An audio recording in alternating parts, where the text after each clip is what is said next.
Today I'll teach you how to use your iCloud storage instead of your phone storage.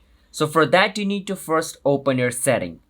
And from inside your setting at the top it's going to show you your Apple ID's name. So my name is Jake, so I will click on it, but you need to click on the name which is displayed on your screen. Now once you're over here you can see this option called iCloud. Click on it. And inside iCloud it's showing you app using iCloud. Click on show all. From over here you can choose which app you want to be backed up on your iCloud.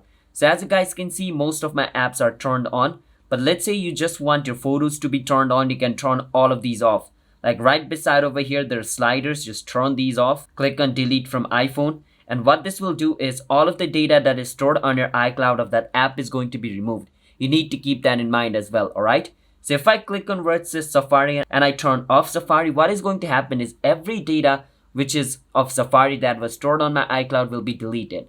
So these are the options. So make sure the app which you want to be stored on iCloud to be turned on, and iPhone will automatically start backing all those stuff up. You don't have to do it manually. And Apple or iPhone doesn't provide you option where you can just manually back all the things up yourself.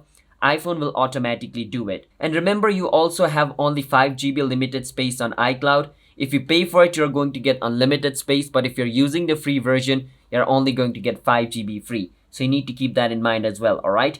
So don't think iCloud has unlimited storage. So yes, you can do it. You can just turn on the app which you want to be backed up by coming over here. And you cannot do it yourself, which means you cannot just go here and say, okay, I need this video to be backed up. I need this file to be backed up. It's going to do it automatically. So yeah, you can only choose the app. You cannot choose the things which is inside the app. iCloud will do that for you. So that's how you guys can use iCloud for storage instead of your phone storage. So if you guys found our video helpful, hit the subscribe to our channel How to Guide. I'll see you guys the next time.